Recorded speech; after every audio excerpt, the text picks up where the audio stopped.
नमस्कार मित्रांनो, तर तुमचं स्वागत आहे आपल्या ब्लॉगमध्ये. तर आज मी आलतो आमच्या गावातील महादेव मंदिरामध्ये. तर बघू शकता तुम्ही, हे महादेव मंदिराचं कन्स्ट्रक्शन चालू आहे. पिलर्स ठेवलेत आणि आपले निखिल भाई आपण आलते इथं कारण आम्हाला आज इथंच रील्स बनवायच्या होत्या. सध्या महादेव मंदिराचं म्हणजे कन्स्ट्रक्शन पूर्ण झालेलं आहे अर्ध. तर आपण आज रील्स बनवण्यासाठी आलतो, पण काय कारणास्तव आपल्या रील्स बनवणं झालं नाही. त्याच्यामुळे म्हणलं चला आपण एक ब्लॉग बनव. ब्लॉगमध्ये कसं असतं माहिती आहे का, थोडंसं माणूस रील्स बनवणं व्हिडिओ बनवण्यामध्ये जरासं माणसाचं मूड फ्रेश राहते. फ्रेश झालं तर माणसाचा जरा माइंड रिलॅक्स झाल्याच्या नंतर माणूस जरा सुखाची जिंदगी जगू शकते. त्याच्यामुळं माणसाने काही ना काहीतरी केलं पाहिजे, कारण क्रिएटिव्हिटी दाखवली तरच कुठंतरी आपण पुढं जाऊ शकतात. त्यामुळं तुम्ही पण ब्लॉग बनवा, काही करा. आणि तर झालं आपल्या निखिल भैयाच्या बाबतीत सांगायचं झालं तर निखिल भैया हे आपले 5 वर्षापासूनचे मित्र आहेत. किती 5 वर्ष. आता हे बघा, याच्या शर्ट काहीतरी लिहिलं कीप इन्स्पायरिंग अदर्स. तसं तर बघायला गेलं तर तसं मी पण एक शर्ट घेतलंय, पण आज मी घातलं नाही. घालण्याचं कारण असं होतं, म्हणजे न घालण्याचं कारण असं होतं की आपलं शर्ट घरी धुण्यात टाकले आणि याचं धुतलं होतं. आणि तू याबद्दलचा काही एक्सपिरियन्स सांगायचं नाही का? काहीच नाही भावानं, मेहनत करायची. लोक नाव बोटूत राहते. एक कान इकडलं ऐकायचं आणि इकडलं सोडून द्यायचं बरं. आणि तसं तुमच्या माहितीच तो एक सांगू का, याचं हे जे कान आहे ना, हे अलीकडला, ह्या कानानं पूर्ण ऐकू येत नाही. त्याच्यामुळे ती काय म्हणतं, एका कानानं ऐकायचं एका कानानं सोडून द्यायचं.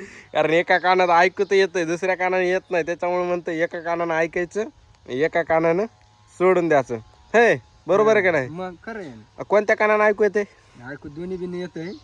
मग डायरेक्ट असते एका कानानं ऐकायचं आणि दुसऱ्या नाही खोट बोलायचं.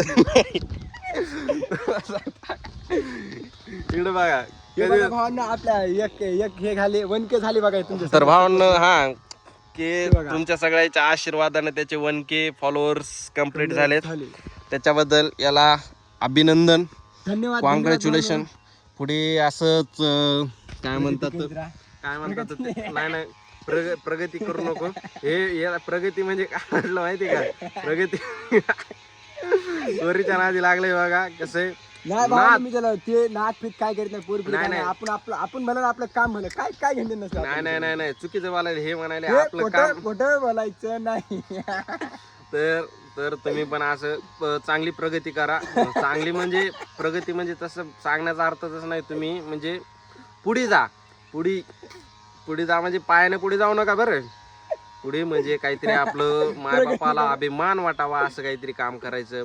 आपल्यामुळं मायबापाचं नाव मोठं झालं पाहिजे असं काम करा, म्हणजे त्याला म्हणतात प्रगती करा. तुमचं कसं झालं म्हणजे तुम्ही म्हणजे लय वेगवेगळे अर्थ काढतात. आणि आम्हाला माहिती आहे तुम्ही प्रगती म्हणलं तुमच्या तोंडाला पहिले हसू येते, कारण तुम्हाला माहिती प्रगती म्हणजे पोरगी.